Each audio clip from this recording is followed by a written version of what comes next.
Հարգելի հայրենակիցներ, բարև ձեզ։ Այսօր ձեր հետ միասին մենք խոսելու ենք շատ կարևոր հարցի մասին, եւ ես պատրաստել եմ հատուկ ձեր համար եւ մեր համար բոլորիս այսպիսի փաստաթուղթ, որը ներառում է Արևմտյան Ադրբեջանի թեզին, մեր արձագանքը, եւ սա բազմաշերտ տարբեր ոլորտներով եւ ուղղություններով պատասխան արձագանքի ծրագիր է, եւ այս ծրագիրը ես հիմա ձեզ կներկայացնեմ։ Իմ պատկերացումով սա շատ օգտակար կլինի համ մեր հանրության համար, համ էլ կառավարության համար։ Ես շարունակում եմ այսպիսի նաև ձևաչափով իմ աջակցությունը խորհուրդների կարգավիճակով տրամադրել Հայաստանի կառավարությանը։ Այս փուլում իմ գործունեությունը այս ձևաչափ է ունենալու, նկատի ունեմ այս փուլում հենց այսպես կարող ենք մենք ձեր հետ միասին օգնել հայկական պետությանը, իսկ ապագայում թե ինչպես դա կանենք, արդեն ապագայի հարցեր են։ Այսօր քննարկենք կոնկրետ այդ հարցը, ինչ պետք է արվի։ Ինչքանով սա կարվի, սա առանձին թեմա է։ Ես կփորձեմ ամեն ինչ անել, որ արվի հիմա։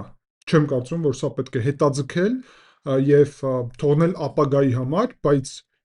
ինչը կարվի հիմա, շատ լավ, ինչը չի արվի այս փուլում, կարվի մի փոքր ավելի ուշ։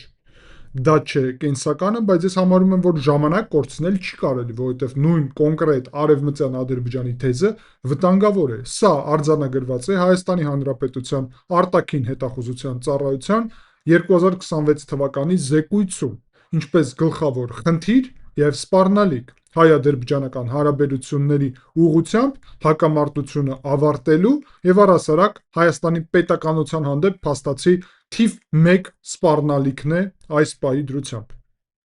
Եվ մենք պետք է ունենանք բազմաշերտ արձագանքի հնարավորություն, եւ հիմա դուք կտեսնեք, թե ես ինչ նկատի ունեմ բազմաշերտ արձագանքում, որովհետեւ սա վերաբերվում է ոչ միայն կոնկրետ Արևմտյան Ադրբեջան թեզի ուղղությամբ մեր գործունեության հարցին, այլ սա նաև վերաբերվում է թե գետնի վրա Հայաստանի Հանրապետությունում եւ որտեղ եւ ինչ պետք է արվի նրա համար, որ այսպիսի որևէ վտանգավոր գործընթաց սպառնալիքը կանխվի։ Հարգելի հայրենակիցներ, միջև անցնեմ բուն վերլուծությանը, շատ կարևոր է, որ հիմա դուք լայքեք այս վերլուծությունը այստեղ, հիմա գրեք մեկնաբանությունները եւ նաեւ որ բաժանորդագրվեք եւ դրեք զանգակը եւ կիսվեք այս վերլուծությունով։ Ինչու է սա կարևոր, որտեղ YouTube-յան ալգորիթմներով, եթե դա անում եք հիմա, ապա շատ ավելի շատ մեր հայրենակիցներ կկարողանան տեսնել այս վերլուծությունը, որը շատ կարևոր է եւ ես իրոք միշտ ցանկանում եմ, որ այսպիսի երբ շատ կարևոր հարցերի մասին եմ խոսում, հանկարծ չլինի, որ դա ուշադրությունից առհասարակ դուրս է մնում, որովհետեւ մեկ-մեկ լինում է շատ կարևոր թեմաները մեր ալիքում չեն այնպիսի ուշադրություն ստանում, ինչպիսի պետք է, ուստի ձեր աջակցության հույսը ունեմ, շնորհակալ եմ, անցնենք առաջ։ Գիտեք, հարգելի հայրենակիցներ, որ ճակերտներում Արևմտյան Ադրբեջանի այս թեզը պաշտոնական թեզ է, որը ծավալում է պաշտոնական Բաքուն։ Եվ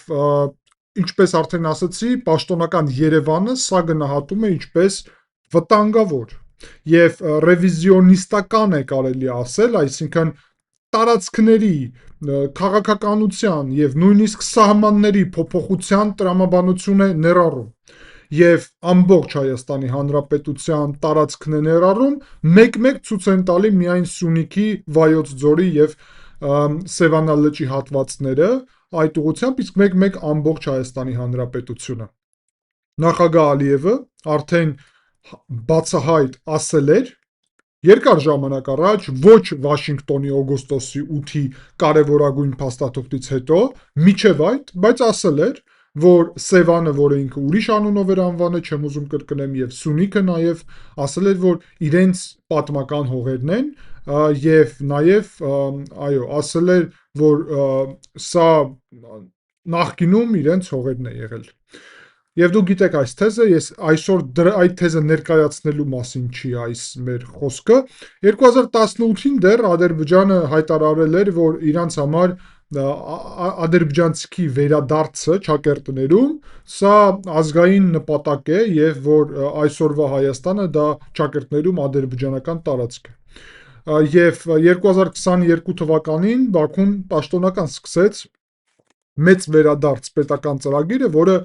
Ղարաբաղ վերադարձի մասին էր բնակչության, բայց տեսեք,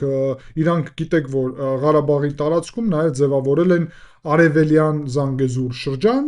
հաշվի առնելով, որ իրանց պատկերացումով կա նաև արևմտյան Զանգեզուր, բայց այդպիսի շրջան չկա, կա Հայաստանի Հանրապետության Սյունիքի մարզ,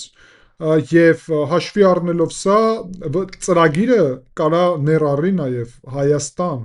ուրեմն ադրբեջանցի բնակեցումը, ինչը մեծ վտանգ է եւ մեր այսօրվա ձեր հետ միասին այս ամբողջ մանրամասն կարևոր վերլուծությունը վերաբերվելու է դրան։ Տեսեք, բացահայտորեն Ադրբեջանը այս քաղաքականությունով ստեղծում է լրջագույն վտանգներ եւ Ալիևը իր տարբեր հայտարարություններով փաստացի վտանգներ է այս առումով ձևավորել։ Ճիշտ է, հիմա Վաշինգտոնի փաստաթղթից հետո մենք ունենք դրական դինամիկա եւ փոփոխվել է իրավիճակը եւ իրականությունը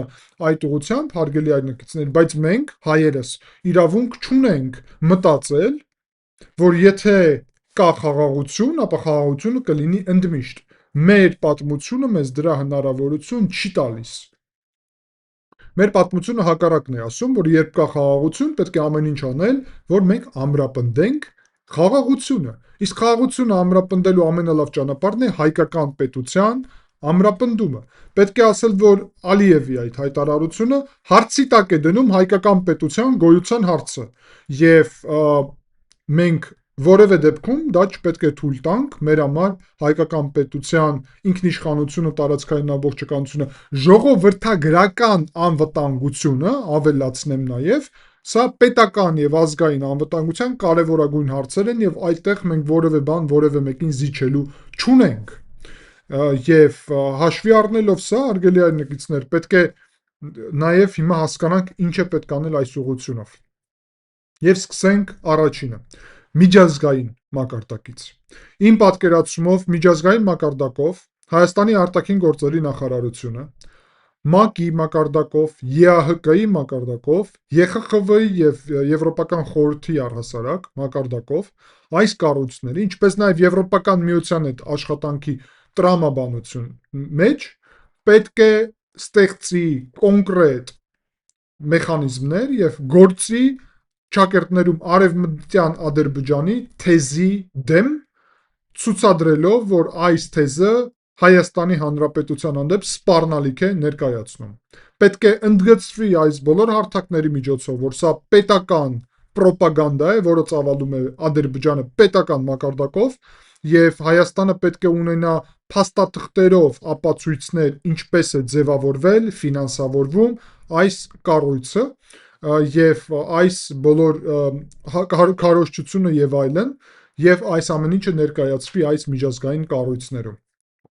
Զուգահեռ դրա պետք է նաև բացահայտվի Ադրբեջանի կողմից կազմակերպված այդ կոնֆերանսները, միջազգային միջոցառումները, որոնց մասին իդեմս արտաքին հետախուզության ծառայության զեկույցում գրված է, որ ավելանալու է կոնկրետ քանակը կոնֆերանսների այս 2026 թվականի ընթացքում, ապա պետք է լինի կոնկրետ հնարավորություն մեր կողմից, որ եւ դա կարա հակահիբրիդային պատերազմի կենտրոնը նաև անի, որի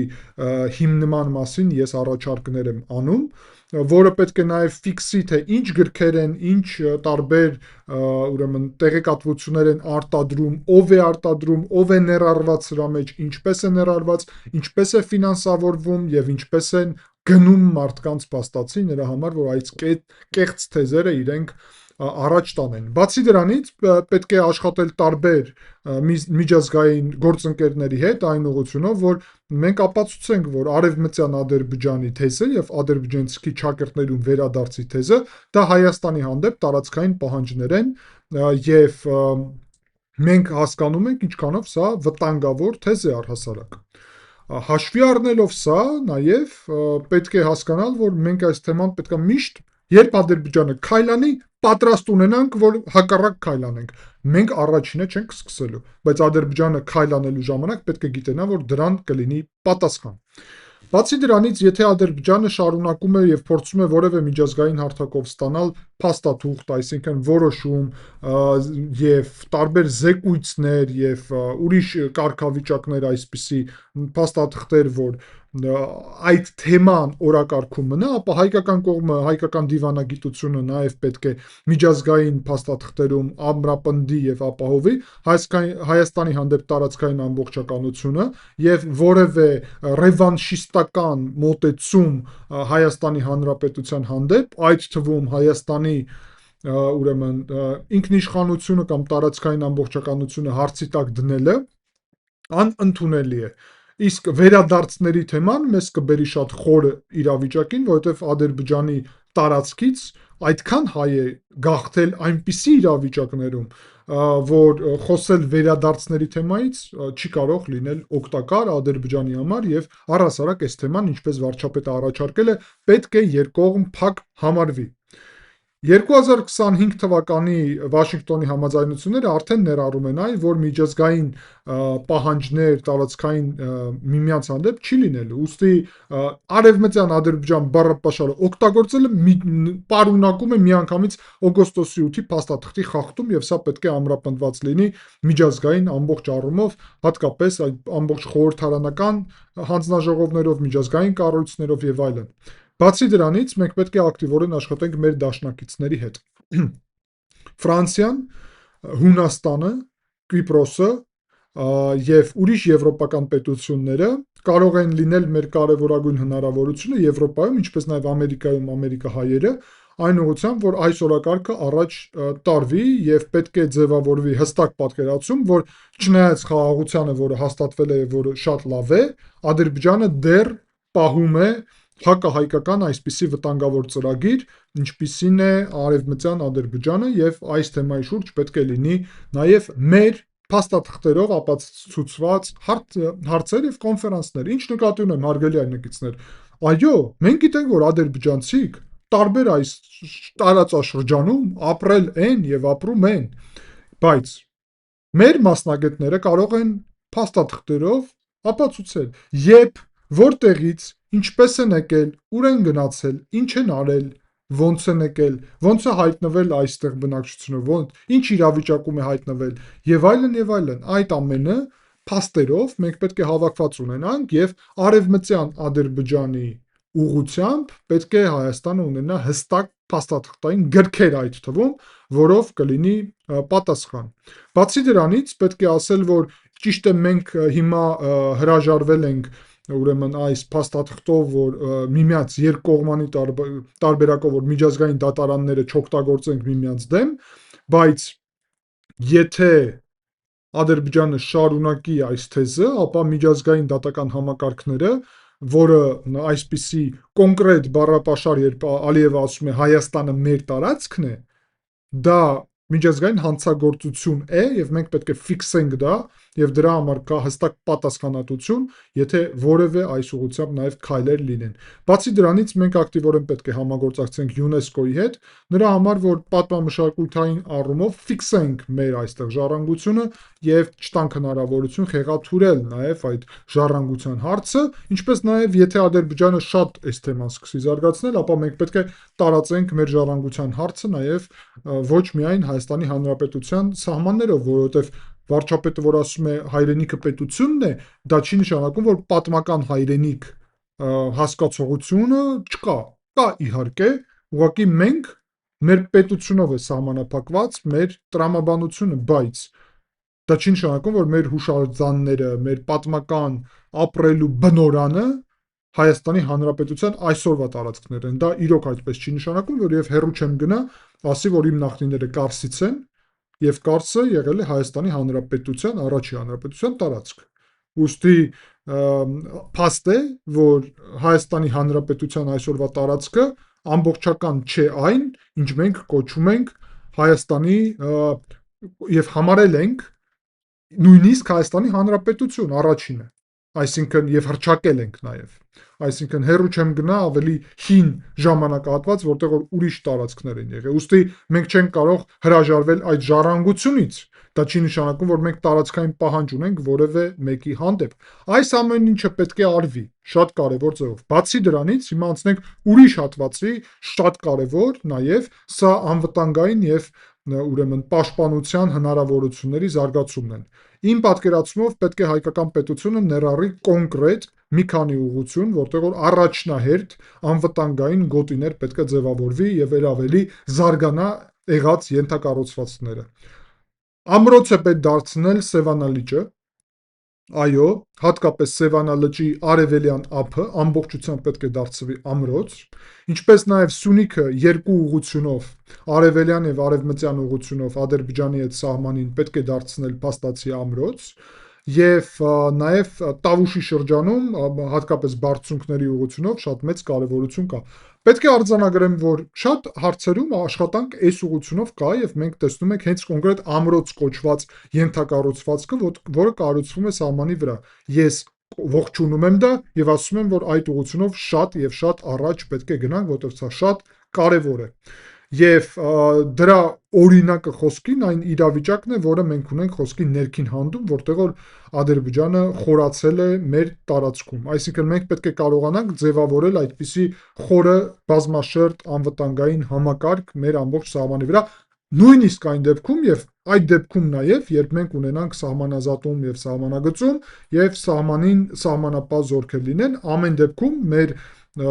սահմանը պետք է լինի շատ լավ պահպանված։ Միացյալ Նահանգների հետ իհարկե ռազմավարական հարաբերությունները կտան հնարավորություն, հարգելի այրենակիցներ, որ մենք ունենանք բարձր տեխնոլոգիաների հնարավորություն մեր սահմանը վերահսկելու համար եւ պայմանավորվածություններ այդ ուղղությունով ակնհայտորեն կան եւ մենք դրա մասին բազում անգամ արդեն լսել ենք եւ համոզվել ենք, որ Միացյալ Նահանգները կօգնեն մեզ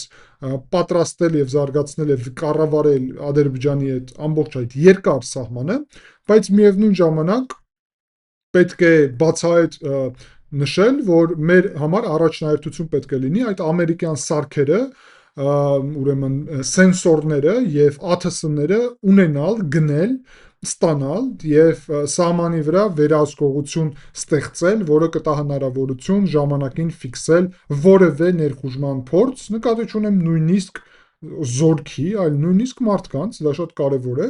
եւ սահմանը պետք է ինժեներական ուղղությունով այնպիսի լավ պատրաստվածության մակարդակ ունենա, որ բացառված լինի որևէ այսպիսի քայլ եւ գործողություն։ Սահմանի վրա, չնայած նրա, որ մենք խաղաղության իրավիճակում ենք լինելու, եւ դա նորմալ է շատ պետություններում, անհրաժեշտ է փորել հակատանկային խրամատներ շատ վայրերում եւ ուրեմն հագեցնել խրամատներով առհասարակ, նաև անձնակազմը պետք է ոչ հեռու գտնվի սահմանից եւ խաղաղ բնակչությունը պետք է ունենա ուրեմն պատրաստվածություն, նկատի ունեմ ամենալավ դեպքում տեղի բնակչությունը նաև պետք է մեր պահեստազորի կարևորագույն մաս զբաղեցնի, այսինքն բանակը եւ բնակչությունը պետք է աշխատեն միասնական, նույնիսկ եթե սահմանից ավելի լավ է, երբ սահմանից բանակը դուրս է գալի, ինքը կգտնվի ոչ այդքան հեռու սահմանից եւ կկարողանա այդտեղ նաեւ ակտիվ լինել մարտական բարձր պատրաստվածության մեջ լինել ընդհանուր առումով։ Բացի դրանից պետք է ասել, որ հատկապես Գեղարքունիքի եւ Սյունիքի հատվածում պետք է լինել պատրաստ հատուկ իրավիճակների համար։ Իմ գլխավոր մտահոգությունը վերաբերվում է Սևանա լճից արևելյան հատված, որտեղ որ շատ քիչ իրականում տարածք է այդտեղ, նկատի ունեմ, եթե ֆիքսենք խոսքին ձեր հետ միասին ամենանեղ տեղը, ապա հարգելի այրենակիցներ կտեսնենք, որ մոտավորապես Ադրբեջանի սահմանից մինչև Սևանա լճի ափ ամենանեղ տեղում 5 կիլոմետր է, 5 կիլոմետր հնարավոր է անցնել մի քանի ժամվա ընթացքում, հարգելի այրենակիցներ, սարերի այդ հատվածում։ Այսինքն մեր զինված ուժերը Սևանի արևելյան ափին պետք է անակնկալ հարձակման համար պատրաստ լինեն միշտ։ Նույն տրամաբանությունով, եթե մենք խոսում ենք նույն Ջերմուկի հատվածից մինչև Նախիջևանի սահմանի հատված, ապա պետք է ասել, որ այդտեղ 25 կիլոմետր է այն հատվածը, որը անցնում է ուրեմն մոտավորապես այդ վայքի հատվածով, այսպես ասեմ, վայքից ավելի հարավ ընկած հատվածով Սիսիանի ուղությամբ եւ պետք է ասել, որ այդ ուղությամբ հատկապես եւ մնացած ուրիշ նաեւ ուղությունները, որտեղ մեր Սյունիքը ինքը, գիտեք, խորությունը ռազմավարական շատ փոքր է, պետք է բարձր պատրաստվածություն ունենանք այդտեղ։ Բացի դրանից, իհարկե, Եվրոպական միության առաքելությունը, ես համոզված եմ, որ երբ սահմանից հանվի, որովհետև սահմանազատումը տեղի կունենա, ապա դրանից հետո պետք է անպայման կարողանա մեր հետ միասին քաղաքներից, ԱԹՍ-ների եւ ուրիշ տեխնոլոգիաների միջոցով վերահսկի սահմանի իրավիճակը, որովհետև Ադրբեջանը կարող է կազմակերպել այնպիսի քայլեր, որոնք կարան բերել բնակեցման գործընթացներին, այսինքն հարձակում չլինի միայն ֆիզիկական, այսինքն սահմանը հատելու նպատակ ունենա դա, եւ սահմանը հատելու նպատակով խոսքին մարդիկ կարող են ասել, որ մենք գնում ենք մեր հարազատների գյուղ կամ մեր նախնիների գյուղ կամ մեր նախնիների գերեզման եւ այլն, եւ որևէ հայկական կողմից քայլ կարա հետո Ադրբեջանի համար պատճառ դառնա ել ավելի ճնշելու հայկական կողմը։ Այսինքն այդ ուղղությունով մենք պետք է իհարկե լավ պատրաստված լինենք եւ հատկապես որ տեսեք ջրի հարցը 21-րդ դարի հարցը, Սևանալիճը շատ կարևոր դեր ունի։ Սևանալճի ափին չի կարելի թույլ տալ, որ Ադրբեջանը կարողանա գտնվել։ Ուստի Ադրբեջանը չպետք է ունենա հնարավորություն այսպիսի անակնկալ հարձակում կազմակերպի եւ Սևանի արևելյան ափը պետք է լինի ամրոցներով ամրապնդված եւ ես համոզված եմ եւ հուսով եմ, որ այդ ուղղությունով քայլեր կարվեն։ Բացի դրանից, ԱԹՍ-ների խնդիրը կա, որովհետև կարան ներխուժել Հայաստանի տարածք փոքր ԱԹՍ-ներ, որով հնարավոր է նաև նկարել տարբեր բաներ եւ այդ թվում գյուղերում ֆիքսել իրավիճակը եւ ասել, որ այս գյուղում խոսքին մոտենալ գյուղին եւ այնտեղ ինչ որ գերեզմանոց գտնել ԱԹՍ-ի միջոցով եւ ասել հեսա գերեզման են գտե եւ այլն, մի խոսքով փոքր ԱԹՍ-ների գործունեությունը նաև պետք է ֆիքսվի, կանխվի, հատկապես սահմանամերձ շրջաններում եւ դա պետք է արվի հատկապես նոր հակաօդային պաշտպանությունների միջոցով, այդ ուղղությունով իհարկե մենք պետք է ակտիվորեն համագործակցենք Հնդկաստանի եւ Ֆրանսիայի, ինչպես նաեւ Միացյալ Նահանգների հետ։ Բացի դրանից, հարգելի այրնակիցներ, մենք մեր դասերը պետք է քաղենք ուրեմն պատերազմներից, որը մենք ունեցանք, եւ ապաստարանների հարցը պետք է լուծվի սահմանամերձ բոլոր շրջաններում։ Շատ ուղիղ պետք է ձեր հետ միասին արձանագրենք, որ վաղ նախազգուշացության եւ համակարգները եւ քաղաքացիական պաշտպանության միջոցները եւ հատուկ ձայնային եւ բջջային հեռախոսի միջոցով նաեւ տեղեկատվությունները, սիրենները այդպես կոչված, զուգահեռ դրա մունիցիպալ ծառայությունները պետք է ունենան իհարկե տեղեկատվություն, թե այդ տարհանման գործընթացները ինչպես են տեղի ունենում։ Մենք ամեն դեպքում պետք է դպրոցներում եւ հիվանդանոցներում եւ ուրիշ այդպիսի կարևոր ուրեմն կառույցներում ունենանք հնարավորություն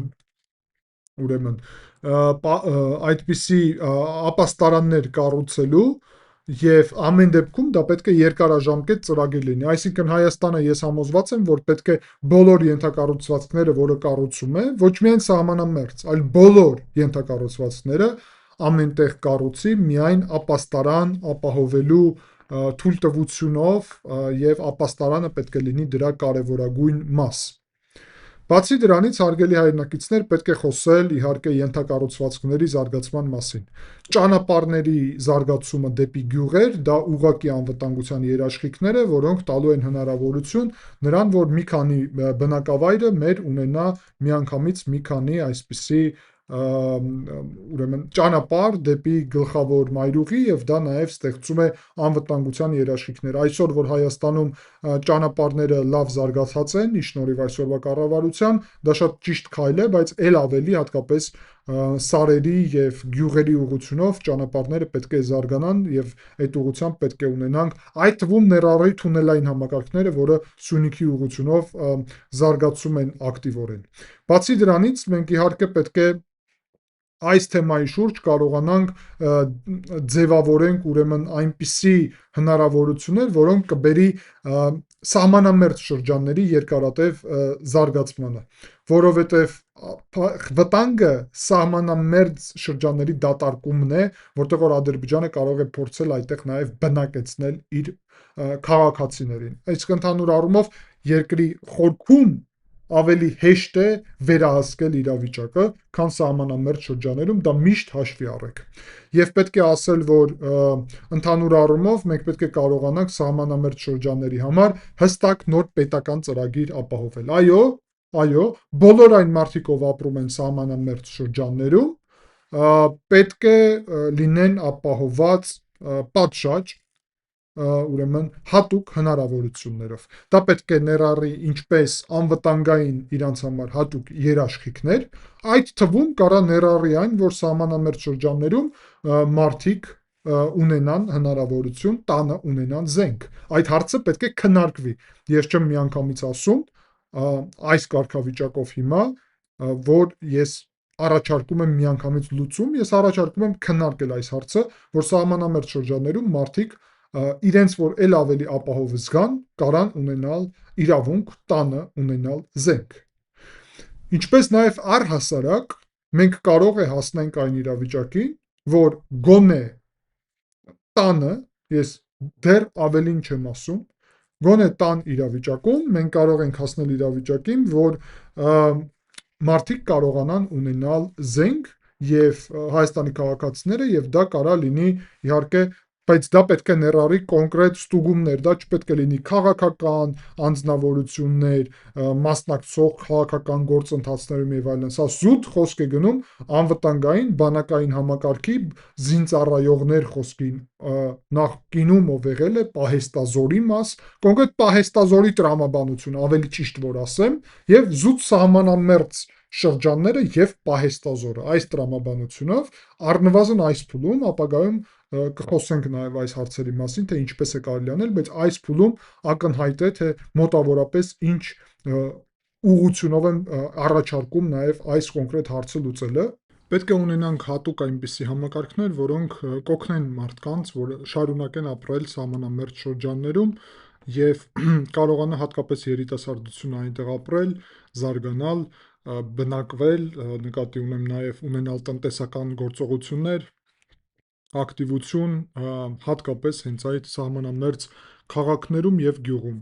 Իմ պատկերացումով պետք են հատուկ պետական ծրագրեր, որոնք կաջակցեն եւ պետք է անվանվեն նույնիսկ սահմանամերձ շրջանների աջակցության հատուկ հարկային ծրագրեր, որոնք կարելի ասել մի կողմից հարկերից ազատեն ինչ որ առումով այդտեղ բնակվող մեր հայրենակիցներին, զուգահեռ դրա նաև սուբսիդացման համակարգներ կստեղծեն, որ մարդիկ որևէ այնպիսի պահանջարկ չունենան, որի պատճառով կլքեն սահմանամերձ շրջանը։ Նկատի ունեմ խոսքին աշխատատեղերի բացակայության պատճառով որևէ մեկ հայ չպետք է լքի սահմանամերձ շրջանը։ Եթե պետք է, պետությունը պետք է այդտեղ ստեղծի օգնի, ստեղծի, սուբսիդացնի նաև ստեղծի այդտեղ աշխատատեղեր նրա համար, որ այդտեղ գործեն տարբեր գյուղատնտեսության խոսքին հիմնարկներ, նույնիսկ փոքր ծավալի, նույնիսկ փոքր գործարաններ կամ ինչ-ինչ լոգիստիկ հաբներ նույնիսկ, որ մարդիկ կարողանան առևտուր անել եւ այդտեղ զարգանալ։ Իհարկե, կարելի է նաև կիրառել այնպիսի միջոցներ, որը օգտագործվում է շատ եւ շատ պետություններում, սահմանամերձ շրջաններում, այն սահմանամերձ շրջաններում եւ բարձր վայրերում, բարդ վայրերում գտնվելու պարագայում բյուջեից ստացող աշխատավարձները կարող են ունենալ հատուկ, ուրեմն ավելացում գումարի, այսինքն մի փոքր ավելի շատ կարա իրանց գումարը լինի եւ դա կարա օրենքով լինի սահմանված նույնիսկ նրա համար, որ այդ մեր հայրենակիցներին առավել ուրեմն բարենպաստ հնարավորություն ստեղծենք, որ սահմանամերձ ուղղությունով կարողանան ակտիվ աշխատել։ Բացի դրանից հնարավոր է սուբսիդացնել գյուղատնտեսությունը այդ շրջաններում եւ աջակցել գյուղատնտեսական գործողությունները նույն վառելիքի կամ սերմերի կամ ուրեմն տարբեր անհրաժեշտության ուղղությունով եւ դա կարա լինի շատ օգտակար եւ ենթակառուցվածքները իհարկե տեղում պետք է ունենանք մենք կայացած եւ կառուցված ճանապարհներ, դա շատ կարեւոր է, զուգահեռ դրա պետք է ունենանք հնարավորություն տեղում ունենանք ջուր, հոսանք, գազ եւ ինտերնետ, ինչ նաեւ շատ կարեւոր է եւ իհարկե պետք է մոտիկ լինի այդ տարածքներին ուրեմն առողջապահական համակարգը, ոստիկանական համակարգը, պետական մնացած ծառայությունները եւ պետք է նաեւ ասել, որ երիտասարդության համար հատկապես իհարկե գյուղում ոչ, հասկանալի է դա, բայց գուցե ամենամոտիկ փոքր քաղաքում լինի այնպիսի վայրեր, որտեղ որ երիտասարդությունը կկարողանա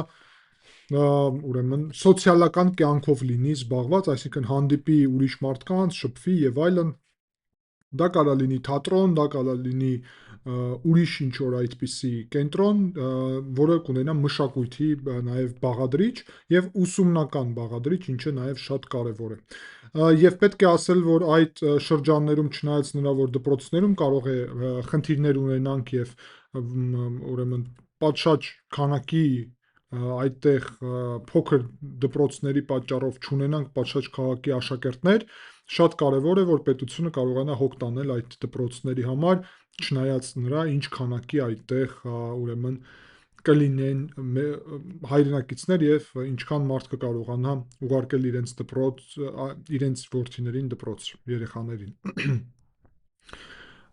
Բացի դրանից պետք է ասել, որ Հայաստանը ընդհանուր առումով եւ ես շնորհավորում եմ ձեզ, որ 2025 թվականը առաջի տարին էր, երբ Հայաստանում պոզիտիվ դինամիկա ունեինք, դրական սալդո, այսինքն ավելի շատ քաղաքացի եկել է, քան գնացել է, միջև այդ միշտ ավելի շատ գնում էր, քան գալիս էր եւ 91 թվականին Հայաստանի քաղաքացիները 3.6 միլիոն էր, իսկ 21 թվականին 3 միլիոն, այսինքն 600,000 մարդ ենք կորցրել անկախության 30 տարվա ընթացքում ի շնորհիվ այն ճակերտներում, այն իշխանությունների, որոնք քանդեցին Հայաստանի պետությունը եւ պետք է ասել, որ Հայաստանը պետք է ամեն ինչ անի, որ այս աշխարհագրական խնդիրները լուծի եւ Հայաստանին անհրաժեշտ է հատուկ ուրեմն ծրագիր, որը մենք ունենք մինչև 2040 թիվը ՄԱԿ-ի հետ միասին այդ ծրագիրը ձևավորված եւ մենք ունենք մոտավորապես 6.7 միլիարդ դոլար ենք նախատեսել այդ ծրագրով մինչև 2040 թիվը, այսինքն 15 տարվա ընթացքում նրա համար, որ ուրեմն ժողովրդագրական իրավիճակը Հայաստանում կտրուկ փոխենք։ Այսինքն ծրագիրը արդեն իսկ ներառում է աջակցություն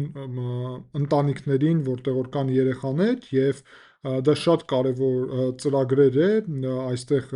գիտեք, որ երեխայի ծնունդի ժամանակ մինչև 500,000 դրամ վճար է տեղի ունենում, ուրեմն ամեն երեխայի համար եւ դա շատ կարեւոր է նաեւ պետությունը, որ փորձում է աջակցել ժողովրդագրական իրավիճակին, որովհետեւ այսօր տեսեք մեր նպատակն է, որ հասնել 2.1 ցուցանիշին, կոեֆիցիենտին վերարտադրման, այսինքն մենք որ հասնենք նրան, որ փաստացի այդքան երեխա ունենանք, ինչքան որ նախորդ սերունդն էր, այսինքն նպատակը ստացվում է դա հարգելի այրենակիցներ եւ դրան դեռ հասնել է պետք, որովհետեւ մենք հեռու ենք այդ նպատակից դեռ եւ սա շատ կարեւոր է, որովհետեւ դա զուտ կնշանակի պահպանել Հայաստանում ուրեմն բնակչությունը, ինչը ռազմավարական նշանակություն ունի։ Զուգահեռ դրա իհարկե պետք է փորձել աջակցել նաեւ տեսեք շատ կարեւոր հարց է, մենք աղքատության մակարդակ ունենք Հայաստանում բարձր եւ աղքատությունը եւ նաեւ անմիջապես կապ ունի երեխաներ ունենալու եւ չունենալու հետ եւ աղքատության հետ պայքարելը նաև պետք է ստեղծի այնպիսի հիմքեր, որոնք կօգնեն այս ուղղությամբ հասնել նպատակներին, որոնց մասին խոսում էինք։ Բացի դրանից, խաղաղությունը շատ մեծ դեր ունի նրան, որ մեր հայրենակիցները չգնան պետությունից եւ դա նաև իր դերը կունենա, բայց նաև հայրենադարձությունը պետք է դառնա ազգային մեր նպատակներից մեկը եւ մենք պետք է կարողանանք կազմակերպել Սփյուռքից հատկապես ուղիղ ասեմ երիտասարդների հատկապես, այո, երիտասարդների ուրեմն ներգաղթ Հայաստան, որովհետև այն մարդիկ, ով ամբողջ կյանքը ապրել են Սփյուռքում, իրանց համար կարող է հարմար լինի արդեն մնալ Սփյուռքում եւ այնտեղ ունեն կապեր, ազդեցություն եւ այլն եւ այլն։ Իսկ երիտասարդները, որոնք նոր պետք է ձևավորեն իրենց կյանքը, կարող են գալ Հայաստան եւ Հայաստանում ձևավորեն այդ կյանքը։ Այսինքն մեզ պետք է հայերի հայրենադարձություն հենց երիտասարդների մակարդակով եւ դա շատ կարեւոր է։ Բացի դրանից տնտեսության դիվերսիֆիկացումը, ուրեմն եւ դիվերսիֆիկացումի զուգահեռ նկատի ունեմ նաեւ ապակենտրոնացումը, հարգելի հայրենակիցներ, շատ կարեւոր նշանակություն ունի։ Հայաստանը պետք է կարողանա զարգացնի իր տնտեսությունը ոչ միայն Երևանում, այլ Գյումրիում, Վանաձորում, Սևանի շուրջ, այդ թվում Վայոց ձորի հատվածում, Սյունիքում, այսինքն մենք պետք է կարողանանք այո, այսպիսի ապակենտրոնացում կազմակերպենք տնտեսության, որ ամբողջ պետությունը կարողանա նաև օգտագործի այդ տնտեսական հնարավորությունները եւ կարողանա ստեղծի այդ ուրեմն հաջորդ սերունդները հետո։ Շատ կարևոր է նաև նշել, հարգելի հայրենակիցներ, որ իհարկե մեր համար կա հատուկ ռազմավարական նշանակության կետեր։ Եվ ես համարում եմ, որ ուրեմն Սևանը այդ հենց հատվածն է, հատկապես Սևանի արևելյան ափը, եւ Սևանի արևելյան ափում պետք է նաև բնակեցնել մեր հայրենակիցներին, եւ ընդհանուր Սևանի շուրջ պետք է այդպիսի բնակեցման կոնցեպտ լինի, որը կօգնի նրան, որ ինտեգրում տեղի ունենա առհասարակ։ Բացի դրանից, ես նաև կասեի մեկ բան այստեղ ռազմական առումով, երբ Սևանի անվտանգության մասն ենք խոսում, մենք չպետք է Սևանը դիտարկենք միայն ինչպես տուրիստական, միայն ինչպես տնտեսական։ Ես կարծում եմ, մենք պետք է Սևանը նաև դիտարկենք ինչպես ռազմական օբյեկտ։ Այսինքն, գուցե ԱԹՍ-ների, ծովային ԱԹՍ-ների, այո, ջրի ԱԹՍ-ների նկատի ունեմ, բայց ամեն դեպքում ԱԹՍ-ների ուղղությունով Սևանը նաև պետք է լինի պատրաստված։ Այսինքն Սևանի ափին դուրս գալը չպետք է Սևանը դարձնի այսպիսի ազատ լիճ, որը կարող ես հեշտությամբ օգտագործել, վերահսկել եւ այլն։ Դա շատ կարեւոր է։ Շատ կարեւոր եւ ես կարծում եմ, որ այդ ուղղությամբ մենք պետք է նաև քայլեր անենք։ Բացի դրանից պետք է ասել, հենց Սևանի շուրջ պետք է այդ ամրապնդումը տեղի ունենա եւ ռազմական առումով հզորացումը կբերի նաև նրան, որ տեղում զուգահեռ դրա կստեղծվի նաև բնակավայրեր, մարդիկ, ով կցանկանան այդտեղ ապրել։ Զուգահեռ դրա պետք է ասել, որ այդտեղ նաև էկոլոգիական վերահսկողությունը պետք է ակտիվ լինի նրա նպատակով, որ կարողանա նաև զուգահեռ վերահսկի տարբեր շրջանակները, որ էկոլոգիան կապ ունի ամեն ինչի հետ, անվտանգությունի հետ եւ այլն, հետախուզության հետ եւ այլն եւ այլն։ Այսինքն Սևանը մի կոնկրետ ուղղությունն է, երկրորդ ուղղությունը իմ պատկերացումով իհարկե եւ կարծում եմ համաձայն եք հետս, դա Սյունիքն է, բայց ամենակարևոր մասը իհարկե նաև Մեղրու հատվածը։ Եվ մենք պետք է կարողանանք ուրեմն հիշեցնեմ ձեզ Ալիևի խոսքերը, որ Զանգեզուրը միացրել են Հայաստանին, ուրեմն սովետական միությունն է միացրել ըստ Ալիևի եւ անարդար է դա տեղի ունեցել։ Այսինքն երբ այսպիսի խոսքեր ունի ասած մեր հարևան պետության ղեկավարը, ապա մենք պետք է հաշվի առնենք այս խոսքերը եւ դա պետք է ներառի մեր համար իհարկե այն ծրագրերը, որը արդեն իրականացվում են, կարևոր են, նկատի ունեմ մայրուղին, որը կառուցվելու է կոնկրետ այդ ուղղությամբ, նաև ճանապարհը ես իրականում կասեի, որ չնայած նրա, որ մենք պատրաստվում ենք Երևան, Մեղրի, Նախիջևանով երկաթուղին ուրեմն փաստացի գործի դնել եւ օգտագործել, ես կարծում եմ, որ մենք չպետք է բացառենք, որ Երևան Մեղրի երկաթուղի կառուցենք Հայաստանի տարածքով։ Այո, դա հասկանում եմ, շատ բարդ կարա լինի, շատ թանկ կարա լինի եւ նույնիսկ կարող է ակտիվ չօգտագործվի այս փուլում, հասկանալի է դա, բայց ես ունեմ նաեւ հարց։ Դա մեր Մեղրին, մեր Սյունիքը կդարձնի փաստացի ամրոց երկաթուղին, որը թունելներով է անցնելու, ուրիշ տարբերակ չկա։ Այսինքն ռազմավարական նպատակներից մեկը առնվազն մենք պետք է դնենք այդ սյունիքով երկաթուղին ստեղծելը։ Երկաթուղին ստեղծում է միանգամից ռազմական այսպիսի ողնաշար, եւ մենք պետք է կարողանանք այդ ողնաշարը ունենալ։ Այսինքն, եթե մի պահին Ադրբեջանը Նախիջևանով հրաժարվի այդ երկաթուղին մեզ տրամադրել, մենք մեղրու այդ երկաթուղային կապը եւ Իրանի հետ երկաթուղային կապը չպետք է կորցնենք դրա պատճառով։ Չպետք է կորցնենք։ Եվ այդ իրավիճակում, տեսեք, հիմա մենք ձևավորում ենք թրիփը, որը արևմուտք-արևելք է լինելու, բայց մենք հյուսիս-հարավ օգտագործում ենք Ադրբեջանի տարածքը։ Մենք մեր տարածքով նաև որ զուգահեռ կառուցենք, մի փոքր ավելի ուշ կարելի է անել դա, բայց մեկը միևնույնն է դա անել, ապա մենք կկարողանանք դրա շնորհիվ հյուսիս-հարավը նաև պահպանել ամեն դեպքում եւ դա շատ կարեւոր դեր ունի։ Բացի դրանից Սյունիքում նաև պետք է օգտագործել ռելիեֆը եւ հաշվի առնել դա անվտանգության առումով։ Պետք է ասել, որ 2020 թվականին Սյունիքում ապրել է մոտավորապես 137,000 մարդ, իսկ 25 թվականի սկզբին 117,000 մարդ։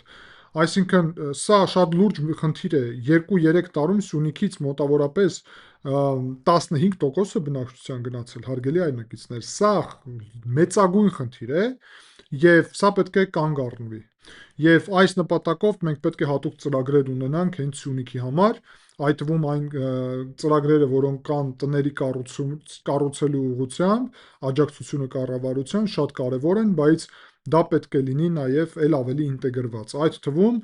զինվորականները պետք է ունենան հնարավորություն այդտեղ նաև ապրելու եւ մենք առհասարակ պետք է ձևավորենք պահեստազորի էֆեկտիվ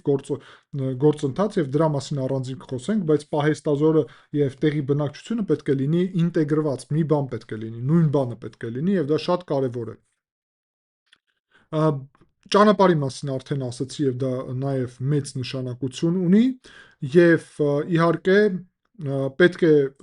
Սյունիքի անվտանգության մասին միշտ առանձնահատուկ ընդգծել, որ եւ Սյունիքի դերը պետք է շարունակաբար կարեւոր լինի, բայց պետք է ասել, որ Սյունիքը միայնակ չի այդ գործընթացում։ Վայոց ձորը կարևոր կապն է մինչև Սյունիք, այսինքն Վայոց ձորը եւ Սյունիքը մենք փաթեթում պետք է դիտարկենք իրականում եւ պետք է կարողանանք ապահովել դա։ Սա այսպիսի մեծ մարտավարություն է, որին ավելանում է հիմա իմ կարևոր ուղերձը։ Հայաստանի Հանրապետությունը պետք է իհարկե այնպիսի քայլեր կատարի, որոնք թույլ չեն տա, որ Ադրբեջանը մեղմ ճանապարհով կարողանա հասնել իր նպատակին, ինչու մասին Իլհամ Ալիևը խոսել է, որ մեքենաներով կգան, այսինքն մեքենաներով գալ եւ բնակվել Հայաստանի Հանրապետությունում, սա պետք է լինի օրենքով սահմանափակված, արգելված օրենքով։ Ամեն դեպքում լավ է, վատ է, կողմ եք, դեմ եք եւ այլն, դա արդեն քննարկման հարց է։ Ազգային անվտանգության ուրեմն խնդիր է սա եւ ազգային անվտանգության շահերից ելնելով Հայաստանի Հանրապետությունը պետք է սահմանափակի հնարավորությունը, որ որևէ մեկը գա եւ բնակվի այստեղ եւ կամաց իրականացնեն այն, ինչ արեցին հրեաները Պալեստինայում։ Հրեաները, բայց իրանց հայրենիք են եկել արել, հասկանում եք։ Իրոք, եթե որևէ մեկը կասկածում է, բավարար է Աստվածաշունչը բացել։ Հրեաները իրանց հայրենիքում են դա արել, եկել են կամաց բնակվել են գյուղ, կամաց այնտեղ ամենավատ տեղերում բնակվում էին, իսկ հետո կամաց ստեղծեցին այդտեղ պետություն։ Այո, Հայաստանի Հանրապետության տարածքում ադրբեջանցի կամաց կարող են բնակվել եւ ապագայում հռչակել Հայաստանի տարածքում սեփական պետություն։ Եվ Իլհամ Ալիևի ռազմական հնարավորությունները ապագայում կարող են լինել դրա ապահովման միջոց, այսինքն ոչ թե պատերազմով մի բան գրավել, խաղաղությունով գրավել, իսկ ասել, եթե դուք հարձակվեք այդ քաղաքացիների վրա, եթե դուք մի բան անեք, ձերբակալեք խոսքին, մի բան անեք, ապա դա կազուս բելի, այսինքն պատերազմի պատճառ կլինի։ Եվ ես համարում եմ, որ այս ծրագիրը, հատկապես ընտրություններից հետո, պետք է հաջորդ 5 տարվա ընթացքում մեր ռազմավարական կարևորագույն ուղին եւ նպատակները լինեն։ Հիմա ինչու մասնոր խոսեցի, եւ այդ ամեն ինչը պետք է ներառի բազմաշերտ այս ոլորտը, որով մենք պետք է կարողանանք մի կողմից արգելել, մյուս կողմից սահմանափակել, երրորդ կողմից նաև գործնային առումով ամրապնդել հայկական պետությունը եւ սրանով լուծել Արևմտյան Ադրբեջանի հարցը, խնդիրը սիմետրիկ մեր գործունեությունով, բայց ոչ թե մեկ կոնկրետ ինչ-որ քայլով կամ պոպուլիստական հայտարարություններով, այլ սա պետք է լինի պետական մակարդակով այսպիսի համակարգային ծրագիր եւ այս համակարգի միջոցով, որը ներառում է դիվանագիտությունը, պաշտպանությունը, տնտեսությունը, աշխարհագրական եւ ժողովրդագրական բաղադրիչները, տարածաշրջանային եւ ուրեմն տարածքային նաեւ զարգացումները, այս ամեն ինչը պետք է միևնույն ժամանակ կիրառվի նրա համար, որ հայկական պետությունը կարողանա հաղթահարել այս վտանգներից մեկը, շատ մեծ վտանգներից մեկը։ Հարգելի հայրենակիցներ, շնորհակալություն ուշադրության համար, կհանդիպենք, ցտեսություն։